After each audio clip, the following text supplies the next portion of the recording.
Race 2 at Brands Hatch, track temperature much higher than for race 1 on Saturday. Rennie Rast pole position, but Loic Duval got an absolute flyer right at the start and put himself in P1. Jamie Green also with a good start.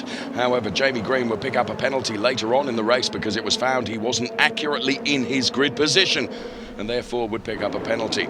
As all the cars jostled for position then as they made their way through Druids for the first time of asking, there was a big battle going on for P3, which Robin Frines and Jamie Green were contesting. 1 or 2 lockups at the start of the race, but Loic Duval was leading from Rennie Rast and Robin Frines, then Jamie Green, and of course Nico Muller, who's doing the chasing in the Drivers' Championship, also trying to get past as many cars as he possibly could as well. For the first time of asking, they made their way out to the back of the circuit on this big GP loop, and Sheldon van der Linde and Timo Glock were 2 BMWs arguing as Rennie Rast got through on Loic Duval without too much trouble to pick up the lead of the race. And then there was a huge gap between himself and Loic Duval, and Loic was becoming something of a cork in the bottle for Nico Muller, but eventually Nico would find his way past Loic Duval. So the Audi dominance from qualifying was continuing in this part of the race, and the best of the BMWs, Philip Eng, who was really tracing Mike Rockenfeller.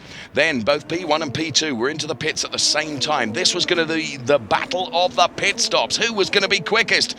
Well, it was going to be the team for Rennie Rast as his car is released. There was a problem for the Nico Muller car, and Nico Muller held in the pits for probably 4 or 5 seconds longer than was expected.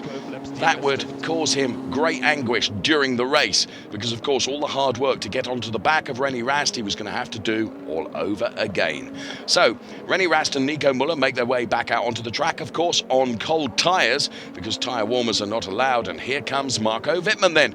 Of course, Marco Wittmann, P3 in the Drivers' Championship, needing to bank as many points as possible. The BMW driver didn't really seem to have the pace to contest the Audis in race 2 here.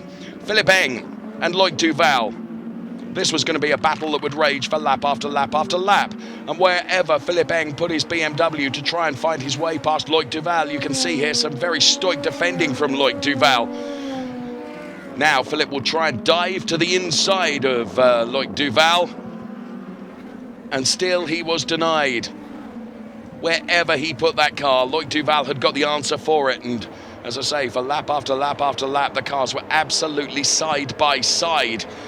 But Loic Duval had got the measure of Philip Eng. It's the battle for P4 and P5, and Loic Duval was driving as much through the rearview mirror as he was through the windscreen. Robin Frines in that P3 position was beginning to chase Nico Muller, who in turn had chased Rennie Rast right towards the end of the race. It was going to be a very, very close finish as the 3 Audis headed towards the checkered flag.